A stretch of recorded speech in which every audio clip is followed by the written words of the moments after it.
All right, we are back on the Andre Duke Show with Carter Smith and Richie today. How we doing, boys? Hey, loving the Buckeye win today in Sad Valley. Yeah, man, it's good. It's good. It's a good little Saturday. A lot of good games. Noon window was decent. Obviously, Ohio State was the marquee matchup. I thought Duke might give Miami a little bit more of a game. They had some things going, but we'll get into all that. But other than that, man, great little Saturday. How about you, Duke? What have you been up to? Good to hear. Good to hear. Taking in the games right now. We had the mighty Hoosiers are all over Michigan State, but yeah, it was definitely Ohio State was the marquee matchup today, just for the simple fact of James Franklin has a little doo-doo running down his leg. Yeah, and we can jump right into that if you want to. I don't care, or we can run through some other stuff. I'll leave it up to you. But that was an interesting game, man. I got to watch pretty much the whole game. My kids pretty much stayed occupied and didn't bug me too much, so it was good, man. That was a great game. I'd agree with that. It was a great game. Defense played stout defense. Technically, they only gave up 6 points, if you really think about it. Yeah. Ohio State's defense didn't give up a touchdown. When you look at it, I mean, ultimately there was I'd say 2 plays that Ohio State really wishes they could have gotten back. Both of them by Will Howard.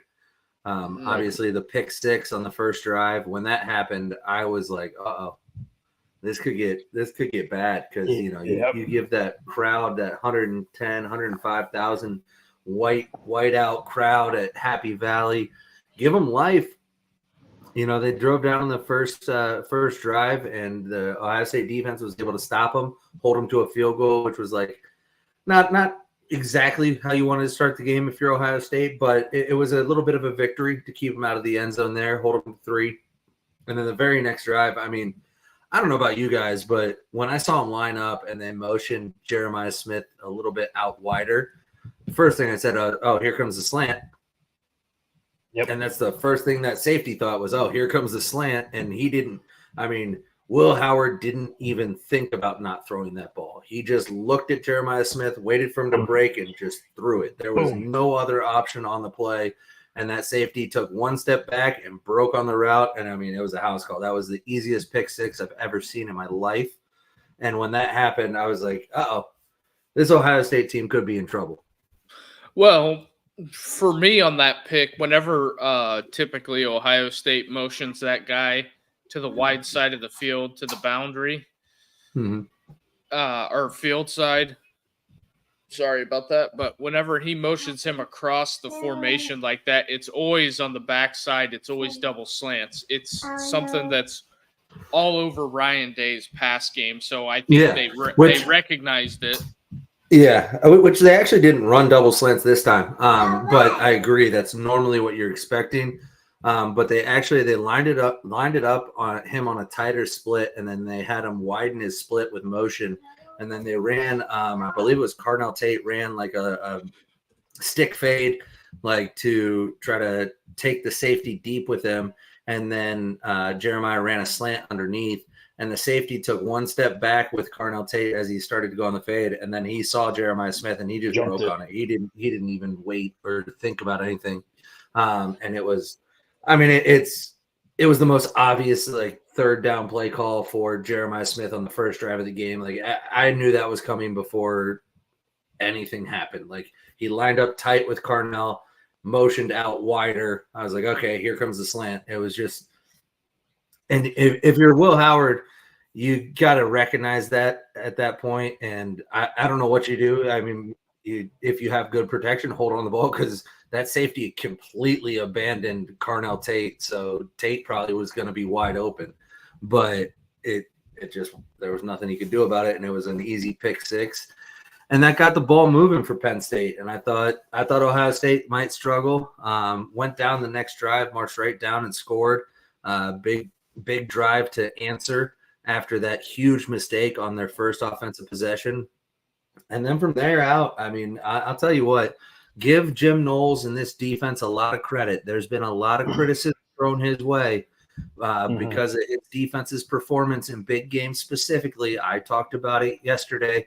And I mean, he's played in, I think it was 5 top 5 matchups as a defensive coordinator at Ohio State, had given up almost 2,000 yards and 150 points in those games. And today they didn't do that. Today he gave up 6 points as a defense, held them. I have to pull up the stats, but held them under. I think it was under 300 total yards, even. But I mean, didn't give up a whole lot of yards. No. And really, the defense played great. And the 2 question marks coming into the game for, I think, pretty much everybody was, can the defense show up in a big game? Which they did. I mean, they definitely did. The defense showed up. They got a couple sacks. Yeah, total yards, Penn State only had 270, 150 passing, 120 rushing. It's pretty damn good. And then the obvious, yeah, that's really, really damn good. And then the obvious question mark on the offensive line. Ohio State fans want Justin Fry fired immediately after the Nebraska game. Even though he lost a potential All-American left tackle and needed some time to get it right. But Donovan Jackson played a pretty solid game today. I didn't like some of the game plan stuff they did with him, especially on 3rd and long, where they didn't give him any help with a tight end or running back helping on Abdul Carter. And it led to, I think Carter had 2 sacks on those plays. But other than that, Donovan Jackson showed up, and the offensive line for Ohio State really showed out, and imposed their will on that team. At the end of the game. I mean, that last drive where they got the ball at the 1-yard line, that was complete physical domination by an offensive line. I was just about to say. I mean, they were the more physical team today in Happy Valley. Mm-hmm. So, yeah. With that being said, let's kind of turn the spotlight on Penn State. If you're Penn State, where do you go from here? Because your biggest issue that's held every season back for the last 10 to 15 years has been hampered by Ohio State. The last time you beat Ohio State was in 2016. And you beat them on a blocked field goal. If you're Penn State, do you look at maybe evaluating the options here, seeing what's out there, as far as maybe a removal of James Franklin? I don't know how you don't. But who are you going to get, though? Who are you going to bring in? Yeah, well, here's the thing, and Richie, I hate that argument. Holy shit! Hold on 1 second. But I hate that argument. It's the who you're gonna get is a rough. It's a rough argument because if I hate to use this example, but Cignetti's finally getting a chance on a national stage, and look what he's doing. He's moving to 9-0 at Indiana with a couple of Sun Belt guys, and a couple of Sun Belt guys and a little belief can go a long way. At Penn State, their number one, I would say, target would be Matt Rule. But if you're Matt Rule, why would you leave Nebraska? Although you're, struggling and getting toasted by UCLA, which is a program that was quote unquote circling the drain. So Matt Rule, I think Matt just Rule. Go ahead. Yeah. And those guys, I don't know whose Penn State would be on their who would be a top target for them, because you're also have to take into account the timeline of events for the college football playoff as well, for hiring process and signing day. That is the biggest issue that I think would be for me as for hiring a coach, because if you are trying to hire somebody in the college football playoff, they're not even going to be there. Let's say they go to the Natty, they're not even going to be there until the middle of February, and then spring balls, depending on how your program is, it's already started. Yeah, well, the first thing is understand one thing. If you're Penn State, is you're not getting Matt Rule, and you're not getting a coach that's in the playoff. So you can ignore all of those things. Like maybe a group of 5 coach that's in the playoffs, but probably not even him. So that you're Penn State, you're not getting those guys. You need to identify talent. It's the same thing as recruiting. You need to identify talent that's at a smaller school that can come in and change your program. But as far as the who you're going to get argument, and I push back anytime anybody says that, because that's not a way to run a business. That's not a way to run a program.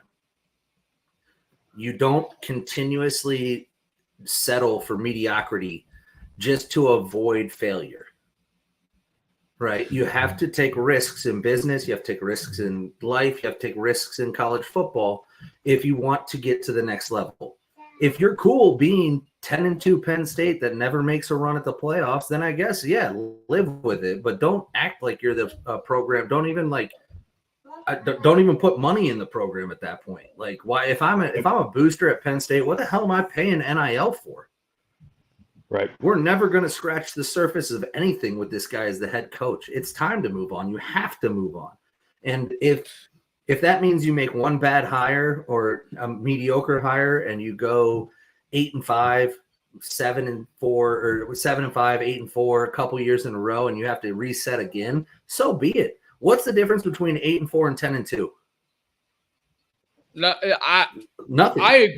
Nothing. I agree with you, but also at the certain extent, you have programs out there that try to push for the excellence, and the Penn State people play it safe, like they hired Bill O'Brien, they went with James Franklin. Mm-hmm. But you have programs out there that want to continuously play it safe. So mm-hmm. I'm talking like Nebraska when they got rid of Frank Solich. 10-2 was 10-2 that bad with them? No, what did they really lose by trying to go after greatness? What did they really lose? They lost, but their fan base maybe is super, super loyal.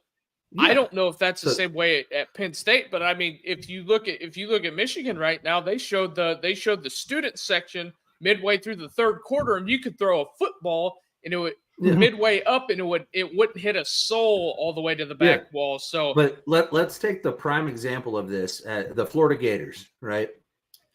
They didn't get rid of Urban, but they've been struggling to get back to relevance ever since Urban left, right? Right. Yep. But the thing is by going and getting Dan Mullen, going and getting Billy Napier, doing these things, they haven't lost anything, and they still have national titles that they've won in the past that are more recent than Penn State. Like when they fired Spurrier, they went and got Ron Zook.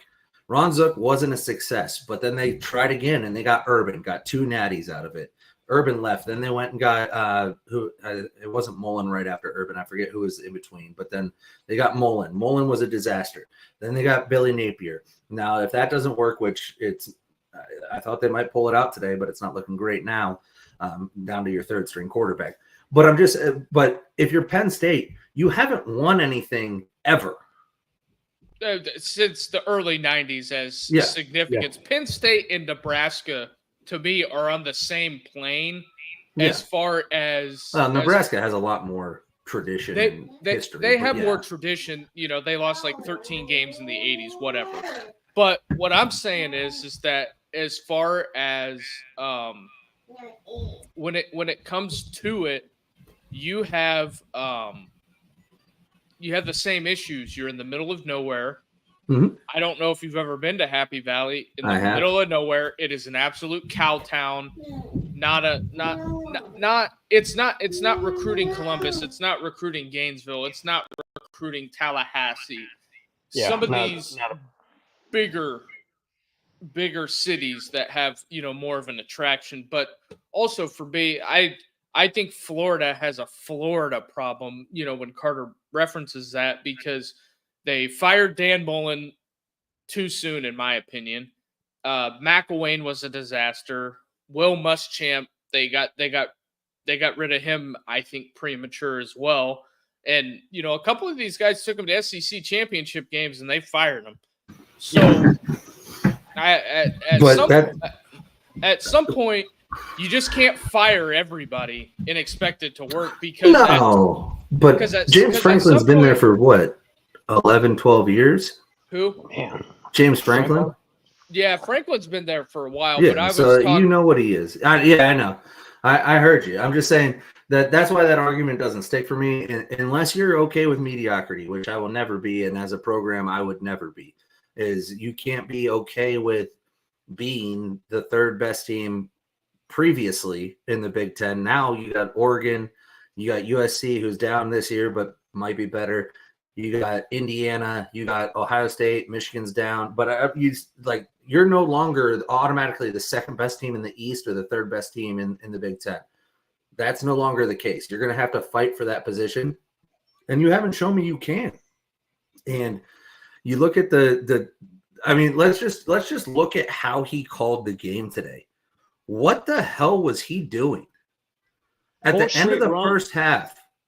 Why are you running the clock down before you go for it on 4th and 1? Yeah, but that's his forte. Every time he plays Ohio State, his play calling is just god awful. Remember in 2018, he ran the read option and Chase Young stopped him. It's why the hell are you running that? Why aren't you going vertical? What are you doing? Yeah, and I understand they couldn't get anything going on offense, and they couldn't test this secondary. First of all, their receivers are garbage. I mean, their receivers. Did they have a receiver that had a catch? Julian Fleming had one, and Harrison Wallace had 2. But in the first half, I don't even think they had a receiver or a tight end that had a catch. They had Nicholas Singleton was the only person, their running back, that had a catch. They couldn't do anything on offense. Their offense was completely inept. Drew Aller looked like an absolute bum.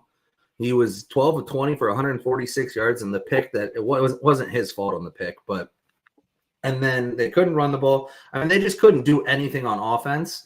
And I knew that their offense wasn't great coming into the game, but you have to be able to try to do something. And this guy, Koltanecki, is supposed to be this brilliant offensive mind that schemes up motions and different things and does all these crazy things that make defenses.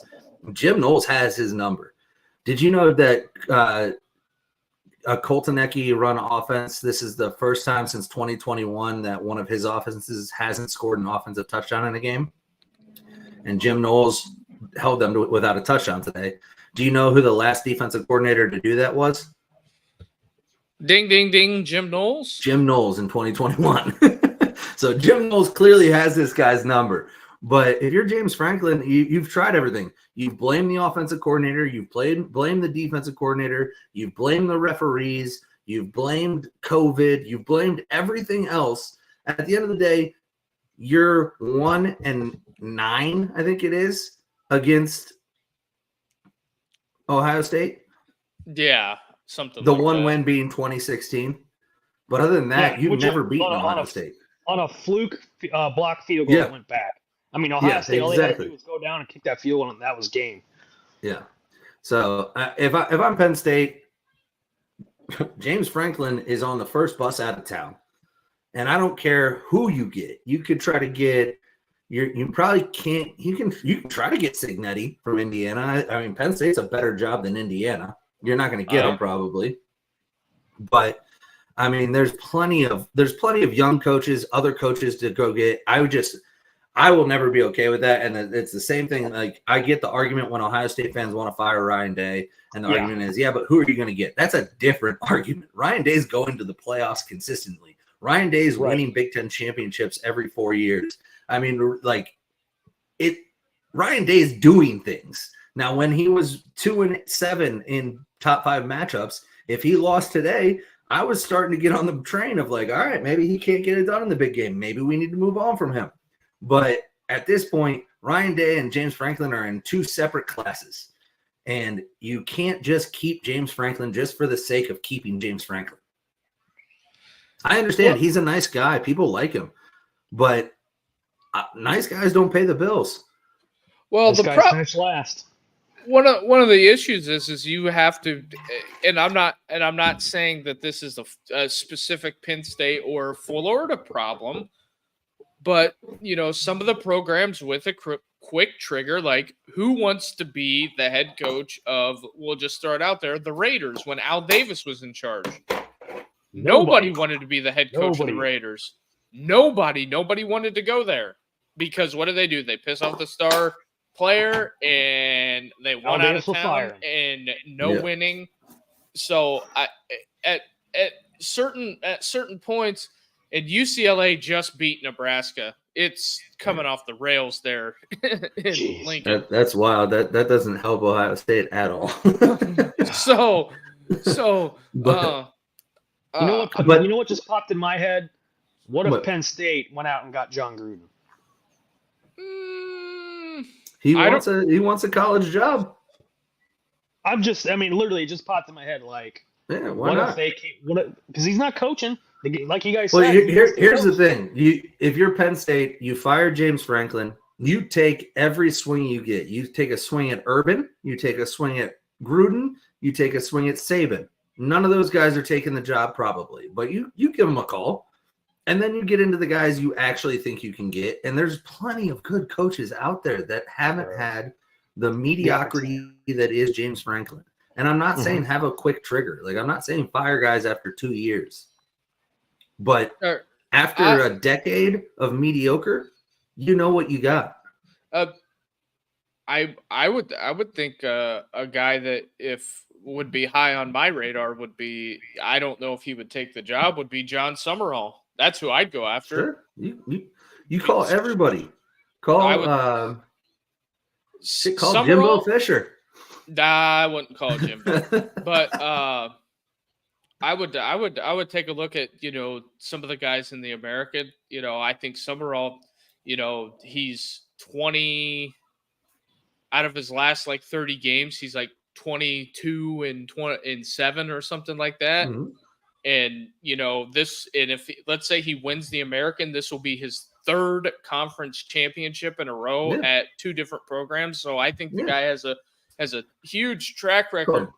I can go through a list of guys that have head coaching experience that are at smaller schools right now that maybe they just didn't have the right fit. Like, you can go John Summerall, you can go Tom Herman, you can go Rich Rodriguez, you can go, the list goes on and on and on. And I was just thinking Tom Herman too. I was like, what if and I'm not a fan of Tom Herman personally. No. I don't think he's a great coach. But speaking of that, did you see him and Golish almost fight at the 50? Yeah, I sure did. Good for Golish. You know where Golish is from? Richie educated me. I would call him if I'm Penn State. Golish. Yeah, call Golish. There's so many people, and you know what?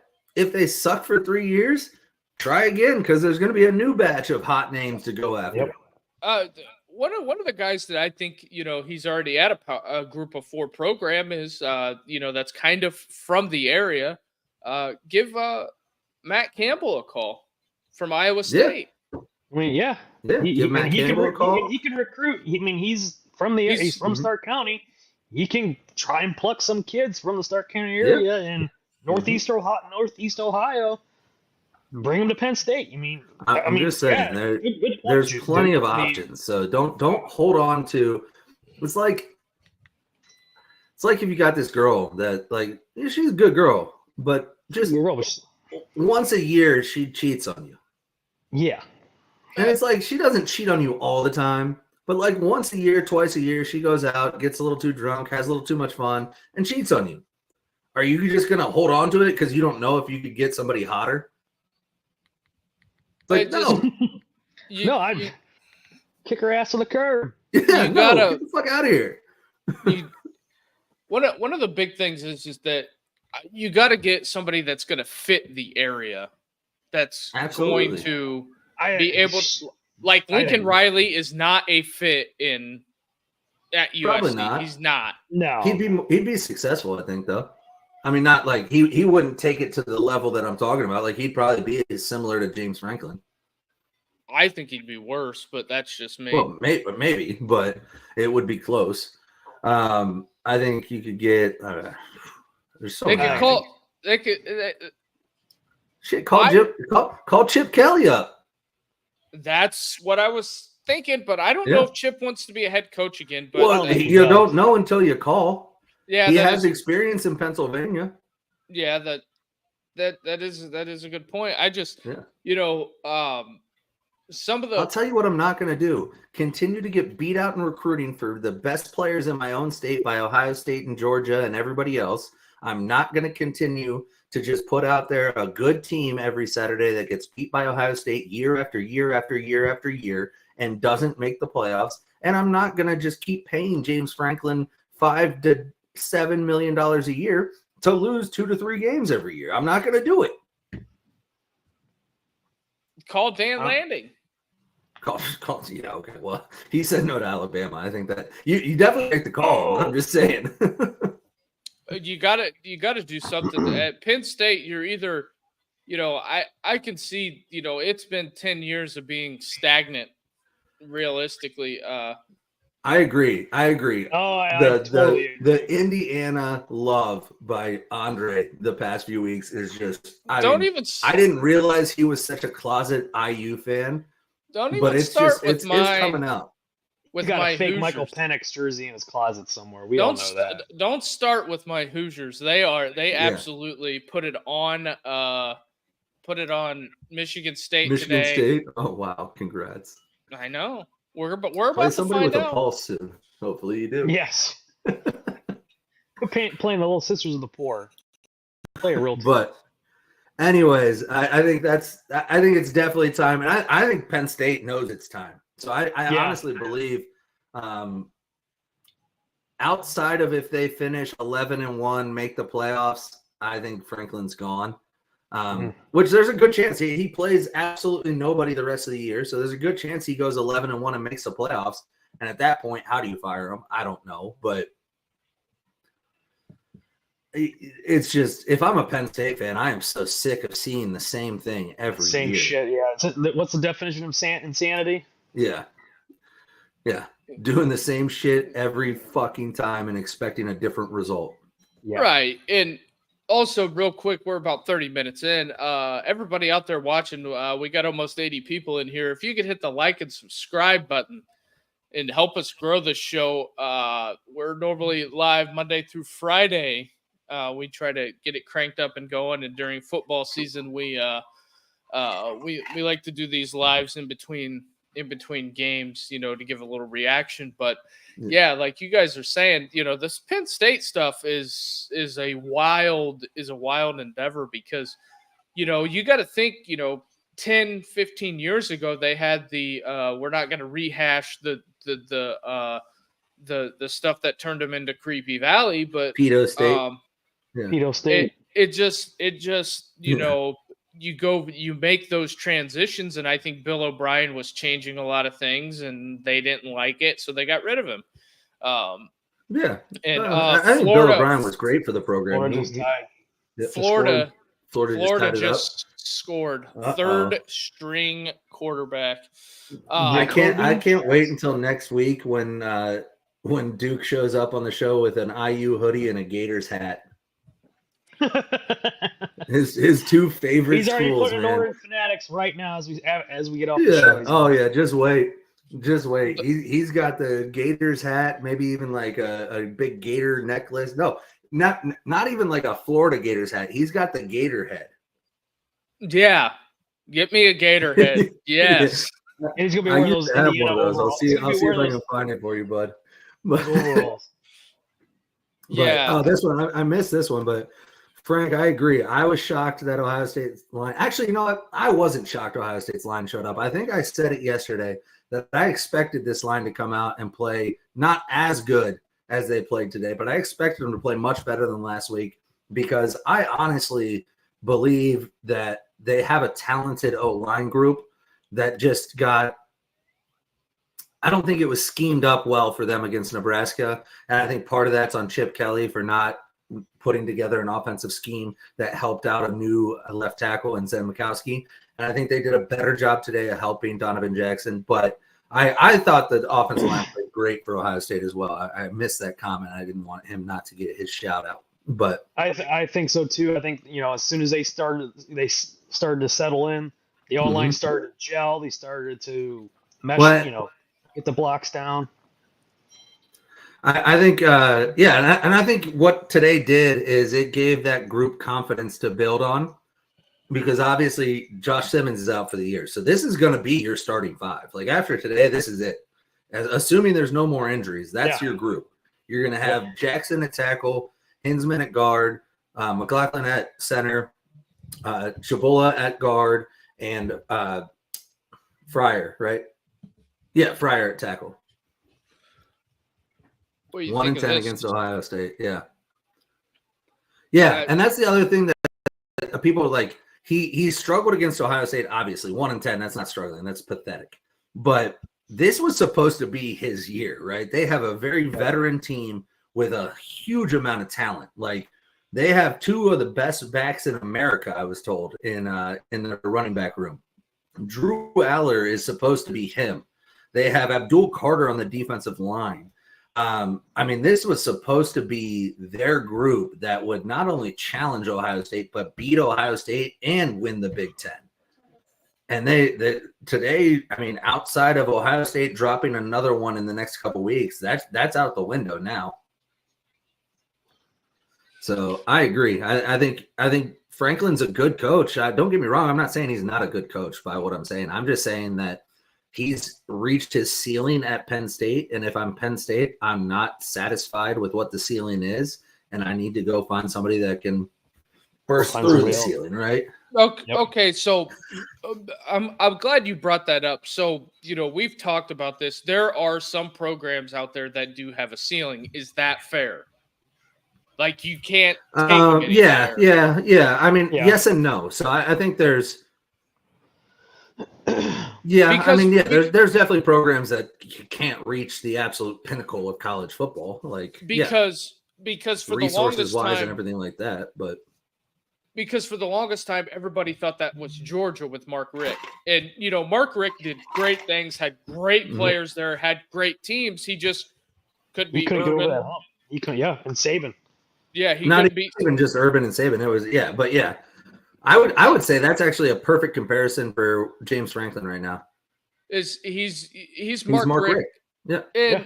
And I don't think that's a bad thing. He won a ton of games. Yeah, but that's not acceptable. Like that's not the goal. Like the goal isn't just to win a bunch of games.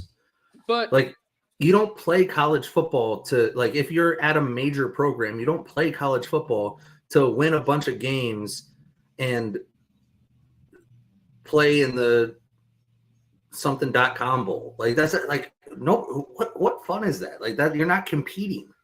And Mark Richt, I agree. Mark Richt was a great coach. He went 10-2, 9-3 almost every year and had great recruiting classes, had great talent, never was able to break through. And what did they do? They finally got to the point where they were fed up and said, listen, we've had a good run, but it's not getting better. Like we aren't bursting through that ceiling. Got rid of them, went out and got Kirby Smart. It took 5 years, and then they won 2 natties. And now they're continuously one of the top 5 programs in the country. So I think that's a great comparison, and that's exactly why you move on from James Franklin, because there's a blueprint for it. Yep. Just unfortunately, there's not a long-time Saban defensive coordinator sitting there waiting to become a head coach. We have pandemonium in Ames, Iowa. I saw that. Iowa State goes down to Texas Tech. Yep, I just saw that. That's huge. Since 2008. That is a we got a lot of we got a that's big loss for Iowa State. Oh yeah. Hey, that's why I said maybe that's big for your boy. That's big for your boy Prime. Hey, don't be talking about my guy Prime like that, man. God, we know dude, Duke. He's gonna show up. Duke has a Prime cowboy hat too. No, I already figured it out. Next week, IU hoodie, Gator top hat, and Prime sunglasses. The Blender's Iowa. Yeah. Yep, there you go. Yep, there you go. All right, I'm ordering a pair. I'm ordering a pair Yeah. just to those watch. those are solid sunglasses. I was looking into a pair of those. Damn, you almost caught that.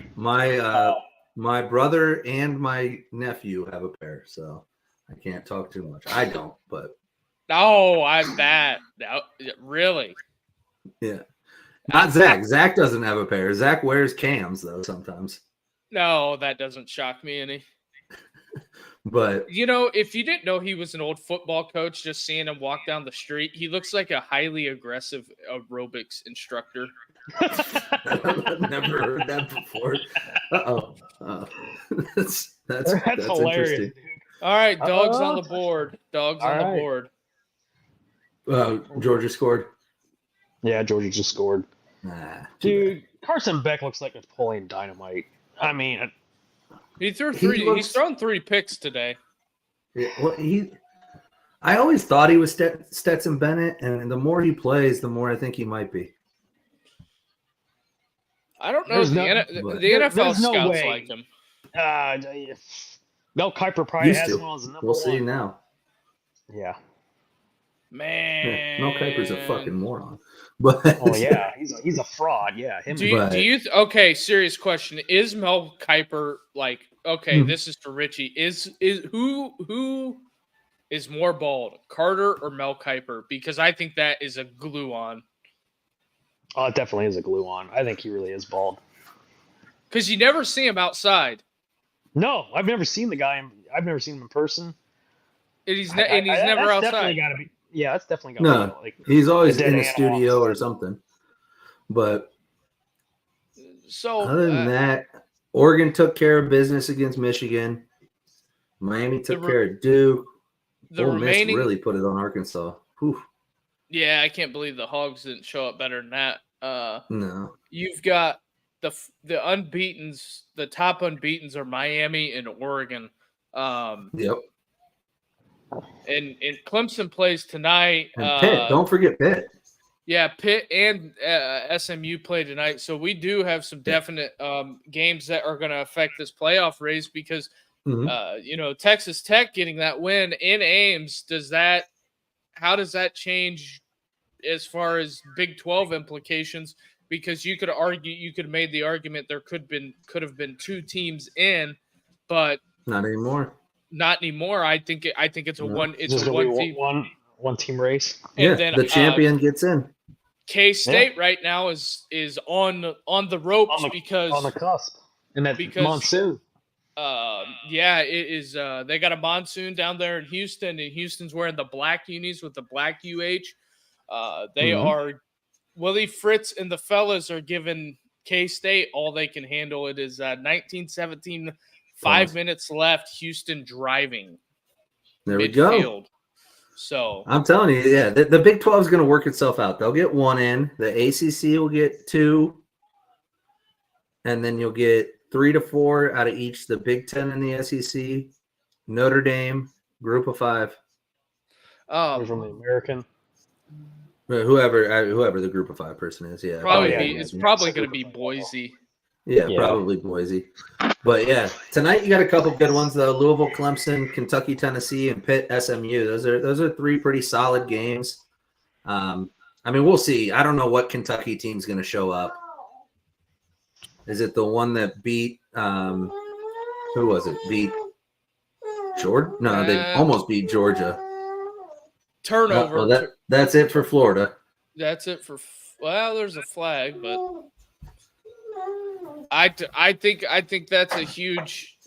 If anything, that is a huge compliment for Billy Napier to hang in there with Georgia with your third. Yeah, well, let me just tell you one thing that Florida doesn't believe in, and that's moral victories.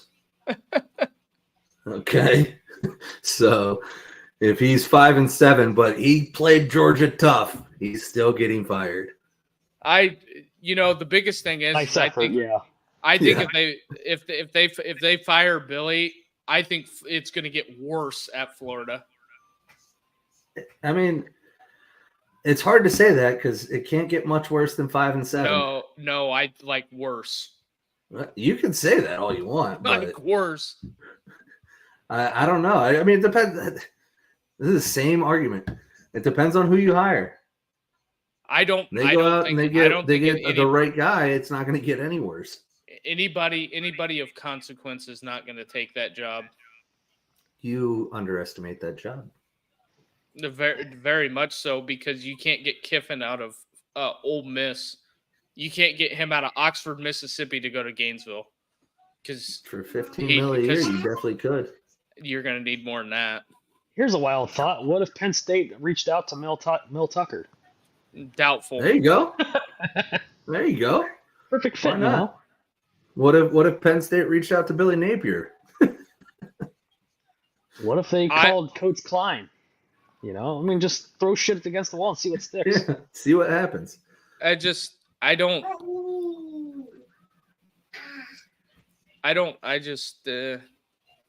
Yeah, but I think. Do you have any upsets tonight, guys? Anything you like? So main games are Louisville, Clemson. You got Clemson -11. We won't pick against the spread, or you can. I don't care. But Kentucky, Tennessee -17.5. SMU, Pittsburgh, SMU -7.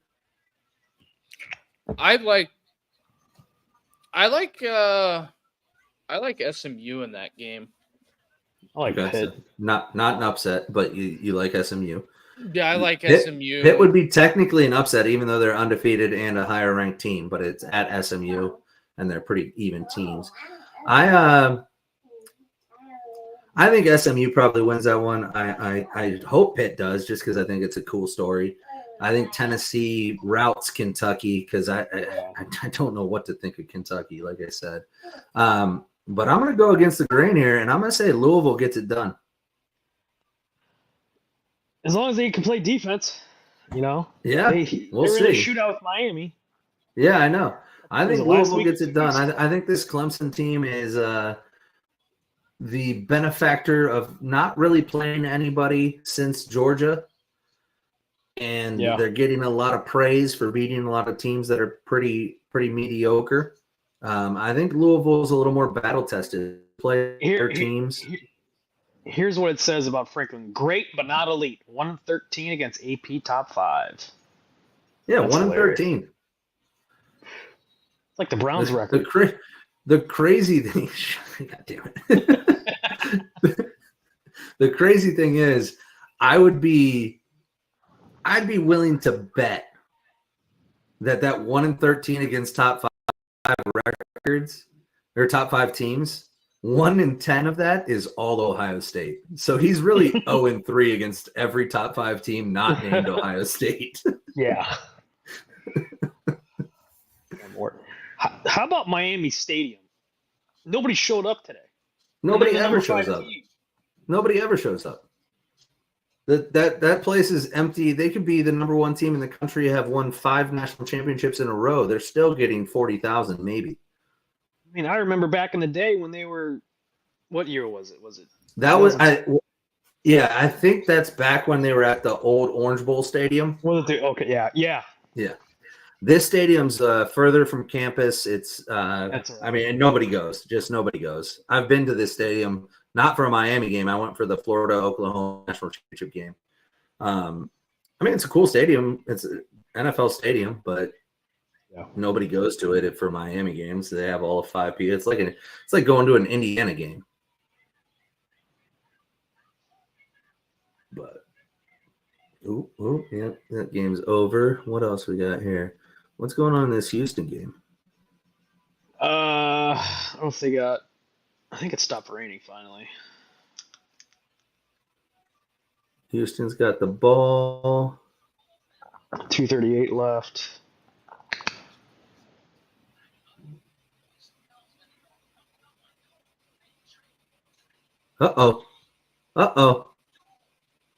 Houston just scored. You're ahead of me. Damn it. We got a little Houston touchdown here. Nice little 41-yard run for a touchdown there by the Houston. What are they? Cougars. Cougars. Sorry about that. The Cougs. For some reason, the camera Did- and mic here- both went out. Yeah. Here's the fun fact for you. Did you know that? Did you know what quarterback that was taken in the top 3 wanted to go to Houston more than where he went? Top 3 in the NFL. Oh, Vince Young. It was a few years ago. No, Not Vince Young. no. It was Zach Wilson. You know why? Because he loves Cougars, baby. Gotcha. Carter with the punchline. But Carter. Carter's I got a zinger tonight, boys. I will have to say the Carter joke time is better than the Carter trivia question at 6 a.m. What? I don't remember what question that was. Whenever you had to read a trivia question on Menace. Oh Jesus, yeah, dude, that was brutal. I had to. Well, the thing was, I was given very specific parameters, and there would be days where there wasn't anything good. Like it would have to be like something that happened on this day, and it would be like March 18th. Yes, yeah, it was sometime in the spring. It's like, and it has to be sports related, and I'm like, I don't, dude. There's nothing. Nobody's ever done anything on this day. What do you want me to ask? And so like Carter reads like this long drawn out like trivia question, and Zach says he just literally says, "I have no idea," and where did you find that? And Carter hear him go into the microphone. Right? Like, I don't know, man. You come up with the questions then. I got nothing. Oh man. But yeah, yep. K-State on the ropes. The Big 12 is going to cannibalize itself, and it's going to clear a path for, I think, BYU. BYU, Notre Dame, they're all getting in. Yeah. Because the only thing that would hurt Notre Dame is if there was multiple ACC, like 3 ACC schools and 2 Big 12 schools that were as deserving. And the more that they all kill each other, the better it is. I just feel like we're about 47 minutes in. Real quick, and we'll kind of reset here. Frank, Iowa State did lose. For everybody out there watching on Twitter and on YouTube, hit the like and subscribe button and help us grow the show. Hitting the like button and the subscribe button helps tremendously grow this show because it helps kick us up in the algorithm, and we're live Monday through Friday, 7:30. Monday, Wednesday, Friday is me, Carter, and Richie, and then Tuesday, Thursday is just me and Richie. So we are trying to get this thing moving and a grooving, as some would say. So, did you hear Gus Johnson say that today? Oh, yes, yeah. I did hear this. I did hear him say that. I cracked up, but. Yeah, absolutely. And if you're on Twitter, come over to the YouTube chat because, like you've probably seen on the video, we like to showcase comments, questions, things like that. I appreciate it, Frank, for hitting both buttons. Huge Buckeye fans here, at least 2 of us, or whatever. I'm Notre Dame fan first, but I do appreciate the Buckeyes as I'm from Columbus, so I can appreciate it, and I have history there. Yes. Yep. Clemson's getting ready to kick off with Louisville. I like Clemson in the points on this one. You must have missed where I just picked Louisville to win. Well, I was trying to figure out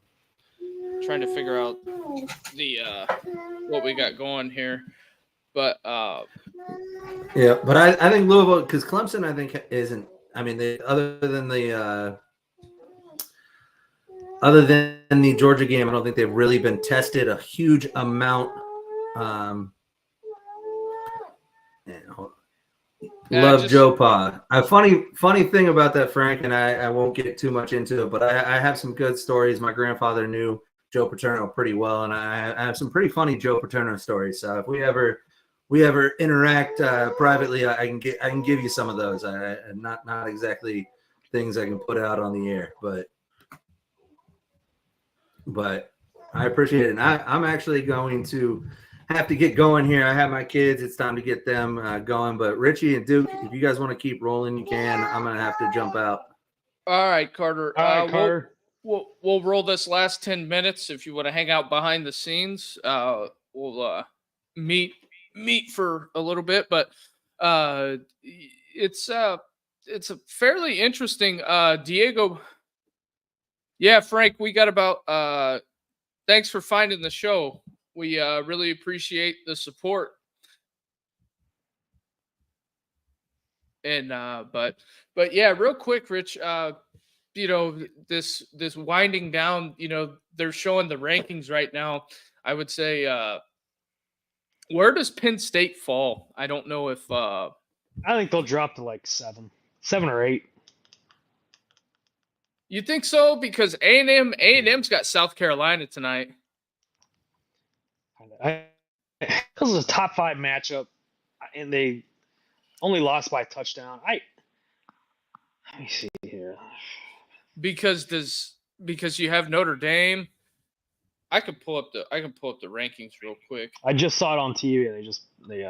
I think they're going to drop. They'll drop to 8 or 9, 7 or 8, 10 at the furthest. I think that's wild.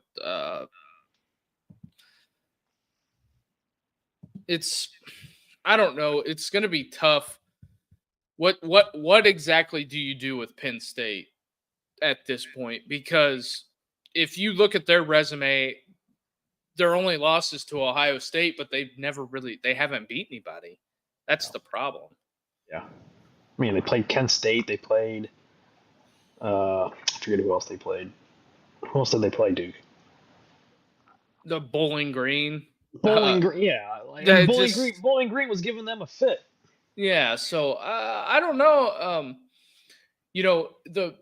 The thing that I feel vindicated for, if before we brought you on, we talked about one of the major coaching hires, and I said Willie Fritz at Houston. He didn't make a list, and he's beating K-State right now.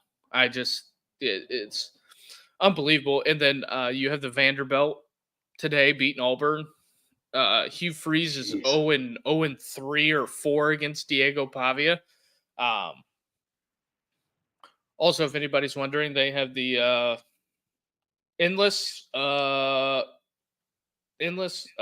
never-ending pasta bowl at Olive Garden. Not a sponsor. Not a sponsor, but just seen it. But Houston is up on K-State. Carter looks like he's enjoying him some Olive Garden. I don't think the Florida Georgia game is indicative of, oh no, Avery Johnson, or not Jackson Arnold, or is his name Avery Johnson? Yeah, Avery Johnson. Because I got him in the portal on my dynasty in college football. Oh no, that is not good. That is a bad pick. Game.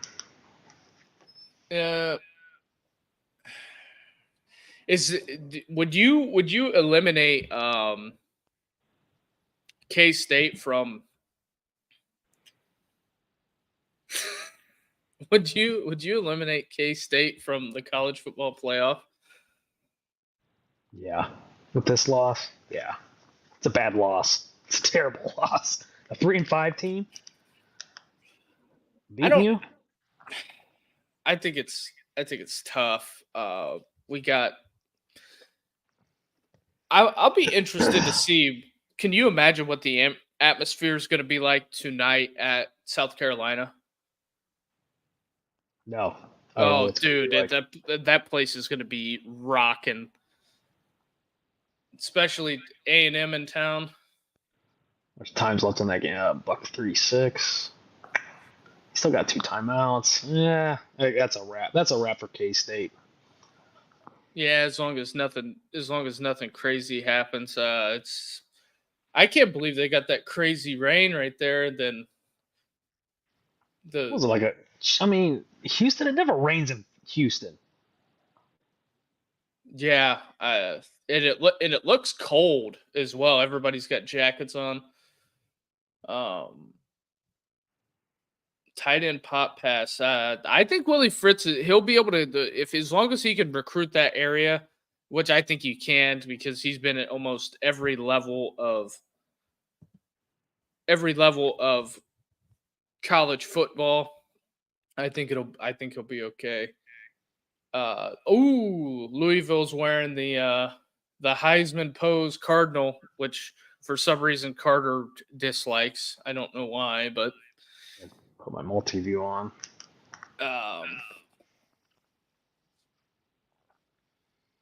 Clemson and Louisville get ready to kick off for anybody out there. I like Clemson big in this one.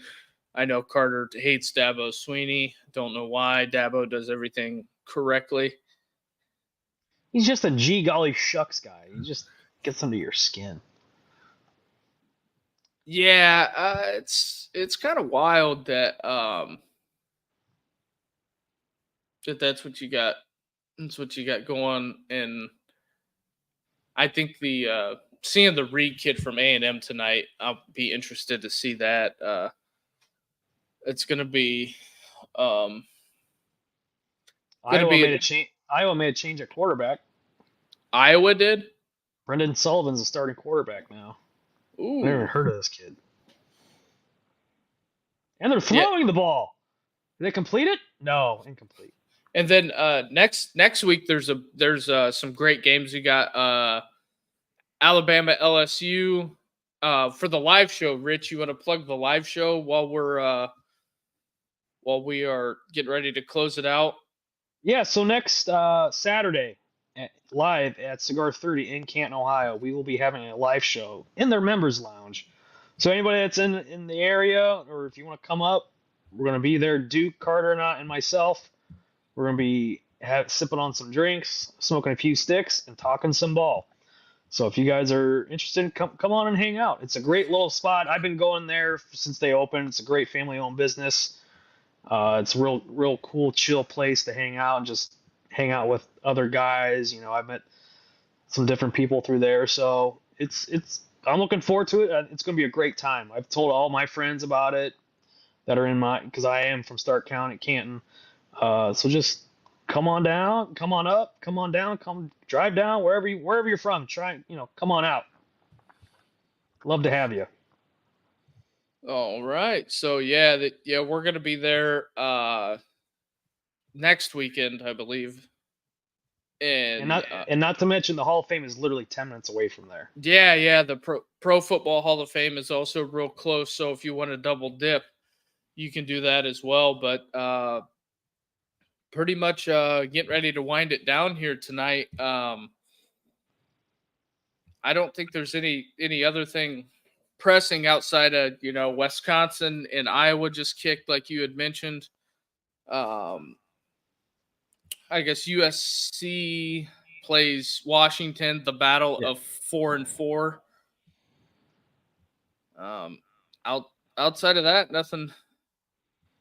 nothing too crazy. Indiana rolls again. I just want to check out this box score real quick before we hop out of here. Rourke.